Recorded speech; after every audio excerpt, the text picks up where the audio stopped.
Este 2 de noviembre recordamos a nuestros muertos con una celebración muy mexicana, cuyas raíces son prehispánicas. Hoy le invito a adentrarnos a los altares y las ofrendas del Día de Muertos, aquí, en Sacro y Profano. El Día de Muertos es una tradición mexicana celebrada el 1 y 2 de noviembre en la que se honra la memoria de los muertos. Tiene fuertes raíces mesoamericanas entre los mexicas, mixtecas, texcocanos, zapotecas, tlaxcaltecas, totonacas y otros pueblos originarios de nuestro país. Esta tradición mexicana se remonta al periodo prehispánico, cuando los antiguos pobladores pensaban que la muerte era solo el principio del viaje hacia el Mictlán, donde los muertos se encontrarían con el dios Mictlantecutli y con la diosa Mictecacihuatl.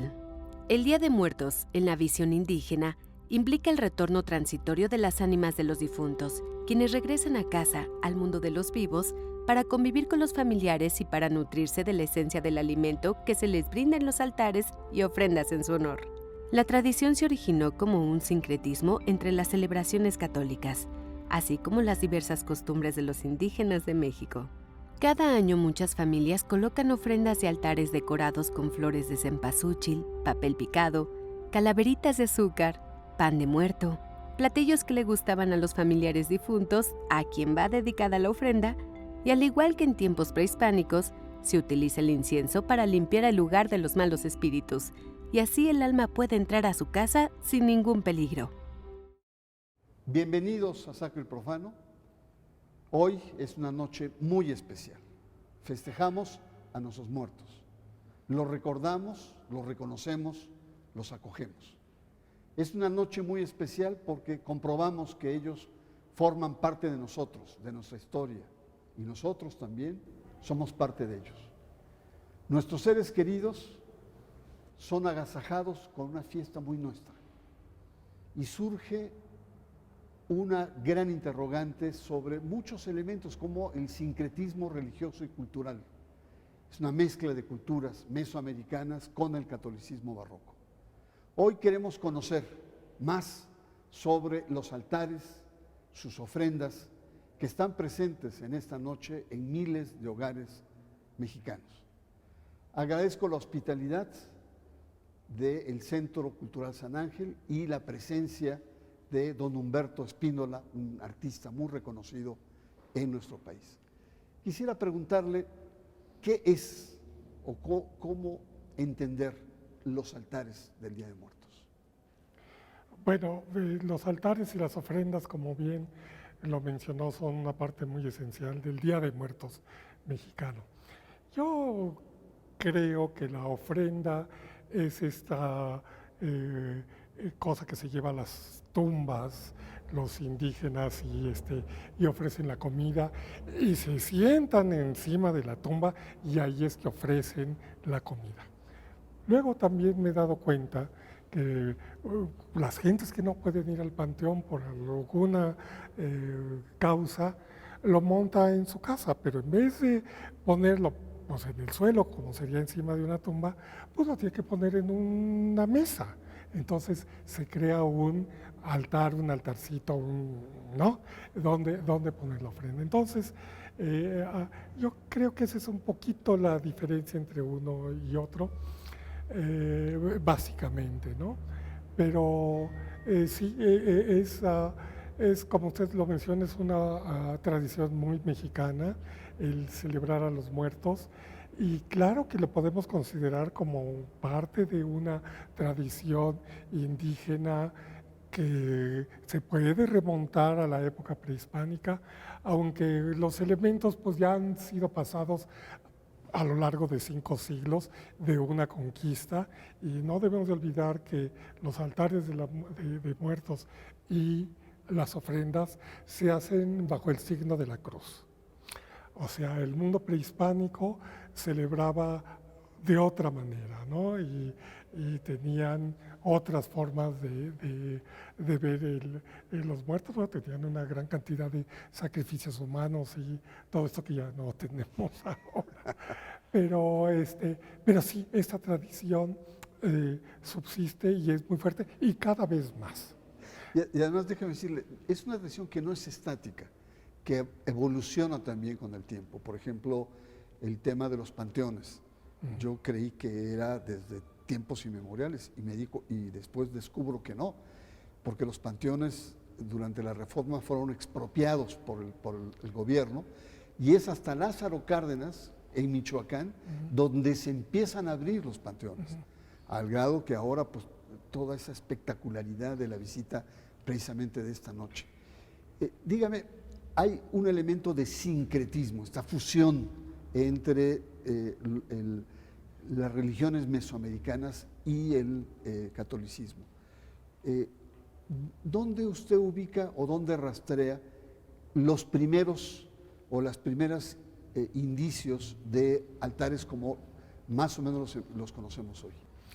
Yo cuando era chico, que ya hace tiempo, en mi casa no se celebraba el Día de Muertos como se celebra ahora. Si acaso llevaban flores a los panteones y para de contar y ahí se acababa el Día de Muertos. Y después me recuerdo muy bien que el primer lugar donde yo recuerdo haber visto ofrendas de muertos en un museo fue en el Museo Nacional del Virreinato. Ahí fue donde empecé a ver los primeros altares, se montaban en un rinconcito y era muy interesante irlo a ver, pero era el único lugar. Yo empecé a montarlos como por el año 82, 83, aquí en el Museo del Carmen, a invitación de la doctora Yolotl González, Claro. que fue directora del museo durante más de una década. Ella fue la que me dijo, oye, ¿por qué no hacemos un altar? Y dije, bueno, pues sí, y pues vamos a hacerlo. Y, a ver, tú que eres antropóloga, dime qué, ¿no? Ya, bueno, tuvimos largas pláticas, como las seguimos teniendo hasta la fecha. Y montamos nuestro primer altar en la sala del lavamanos. Y después seguimos montándolos en diferentes salas del museo, inclusive llegamos a montarlos con las momias en la parte de abajo y en cada uno de los salones, en la sala capitular, en el patio, en fin, en todos lados. Y una de las cosas que me di cuenta yo después de todo esto es que los altares se montan con lo que tiene la gente. O sea, uno va y ofrece lo que uno tiene, no hay una norma. Si uno tiene frijoles, pues uno lleva frijoles. Y si uno tiene palmole, pues entonces lleva mole, si es que eso era lo que le gustaba al difunto. Entonces, claro que se procuran escoger elementos gastronómicos mexicanos, pues porque los muertos que agasajamos pues son todos de nuestra misma nacionalidad, ¿no? Entonces, no hay una norma, aunque bueno, sí hay cosas más tradicionales como el pulque, en fin, los tamales, Tequila. etcétera, tequila, claro, pero básicamente tiene que haber sal y tiene que haber agua para los muertos. Muy bien. Y luces. Vamos a una pausa, estamos conversando en torno a los altares, a las ofrendas de la celebración del Día de Muertos. Usted está en Sacro y Profano.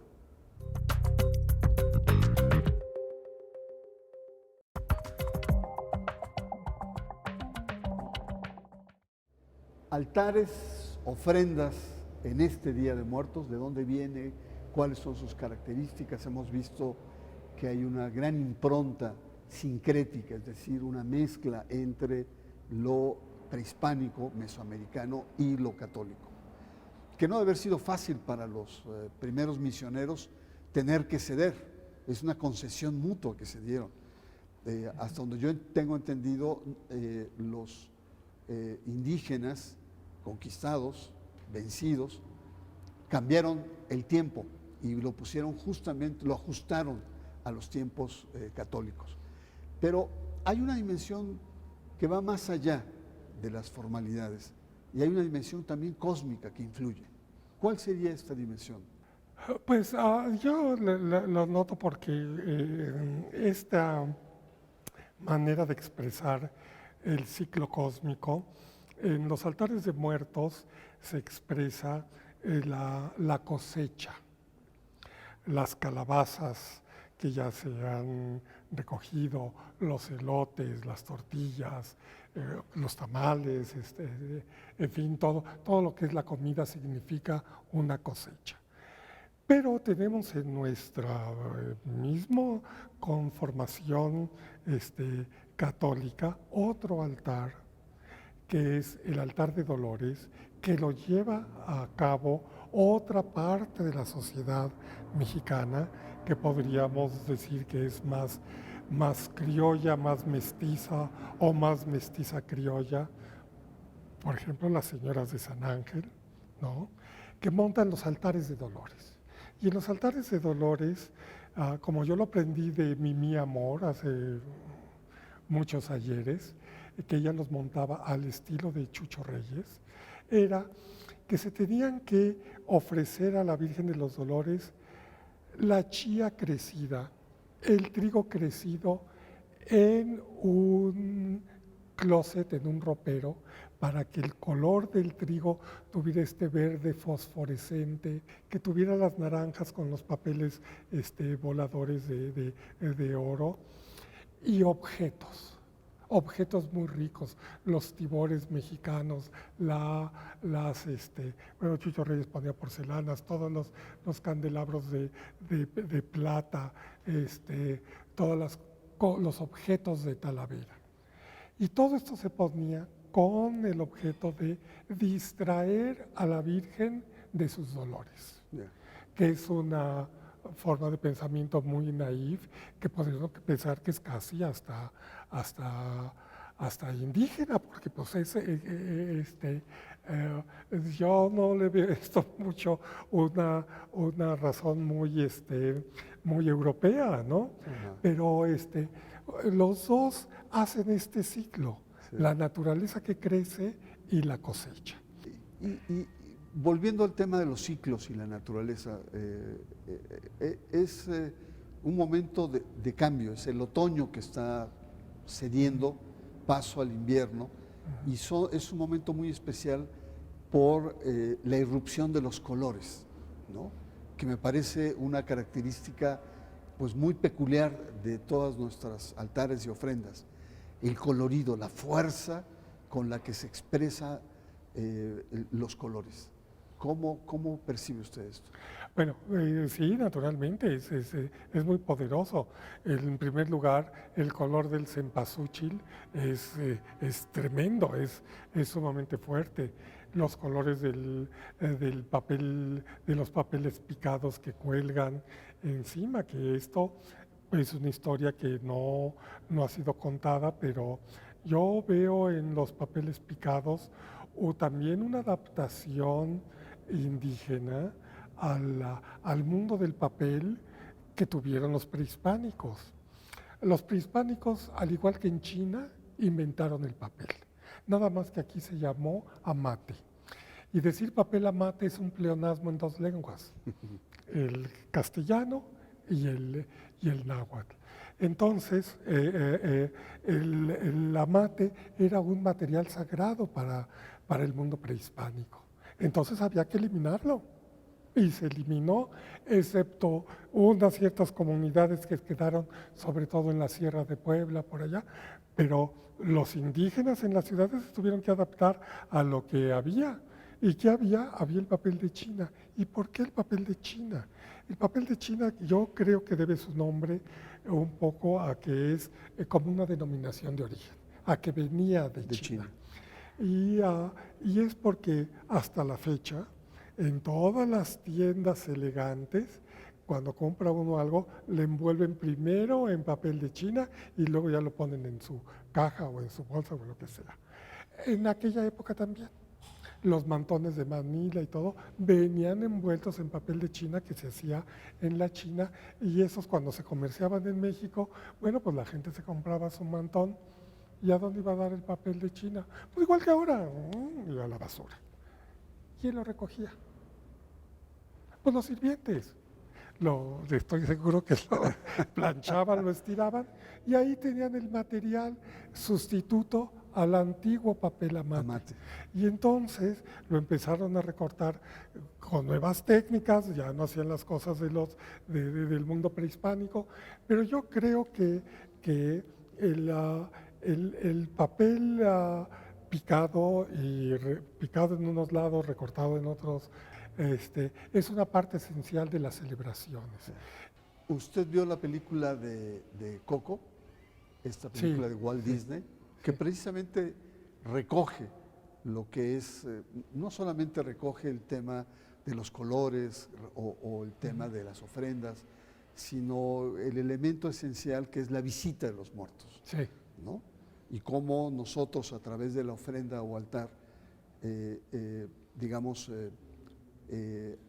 somos hospitalarios frente a la visita especial de nuestros seres idos, y es el recuerdo que tenemos.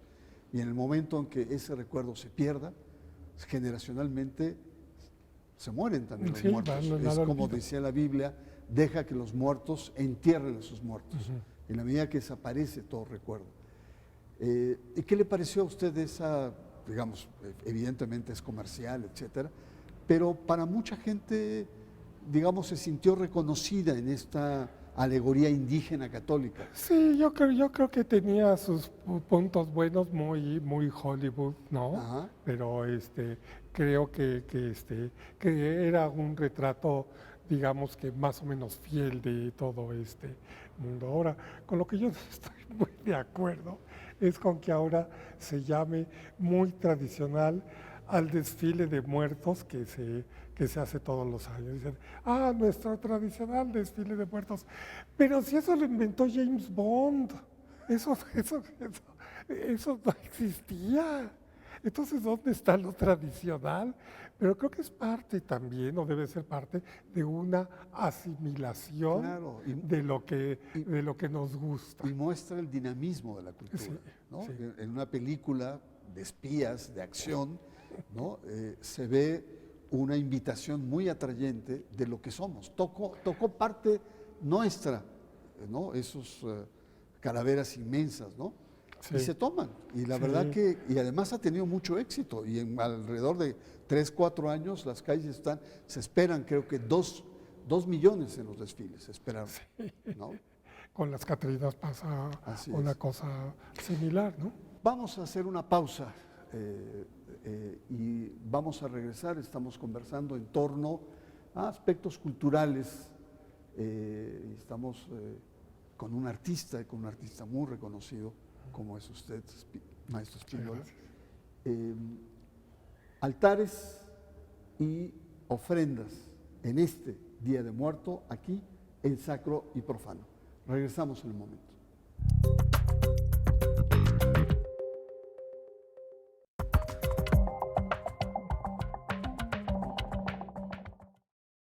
Altares, ofrendas en este Día de Muertos, el tema de esta noche en Sacro y Profano, y tengo el honor, el gusto de estar conversando con un maestro, con un artista muy reconocido, como es usted, don Humberto Spíndola. ¿Por qué no nos habla de esta exposición y qué significa, por ejemplo, qué expresiones en este altar está usted teniendo? Bueno, mire, aquí he conjuntado varias cosas de experiencias pasadas. En primer lugar, como les decía antes, cuando yo hacía los altares en el Carmen, me daba cuenta que lo que era muy importante era, digamos, la escenografía. Entonces, para hacer mis altares, ahora yo considero que es importante, la ofrenda siempre es pequeña ¿no? Y viene siendo más o menos lo mismo, a veces con unas cosas, otras veces con algunas variaciones. Pero quise hacer en esta ocasión una reproducción de la iglesia de Tlacochahuaya en Oaxaca, que para mí es una de las iglesias indígenas más bonitas de todo México. Entonces es del siglo XVII, tiene unos murales extraordinarios, una gran decoración, y lo hice sobre papel de China, pintado como se pintaba antes, con cola de conejo, con baba de nopal, con alumbre, usando recetas tradicionales, nada más que ahora los pigmentos han cambiado de calidad, ahora son más resistentes a la luz. Entonces, al hacerlo de papel de China, que es el material con el que yo trabajo, me permite hacer un transporte más rápido y eficiente de todo, ¿no? Entonces, con eso quise hacer este respaldo escenográfico basado en la iglesia de Tlacochahuaya.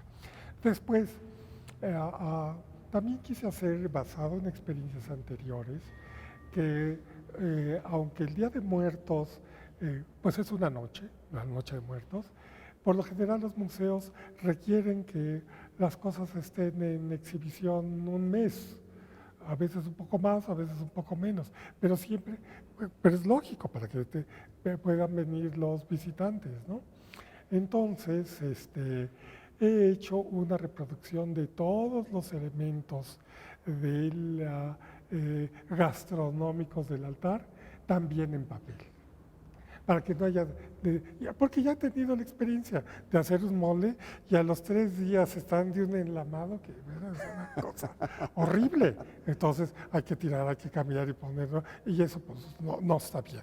Entonces lo que he hecho yo es reproducir en papel las jarras, los platos de Talavera, los camotes, los tamales, el pan de muerto, todo de papel, para que entonces pueda estar en exhibición bien y que dure lo que tenga que Pero qué durar. trabajo más laborioso hacer todo esto en papel. Entonces, pues este es un altar, digamos, sui generis, porque no tiene los elementos, digamos, clásicos, pero sí tiene los elementos que lo conforman.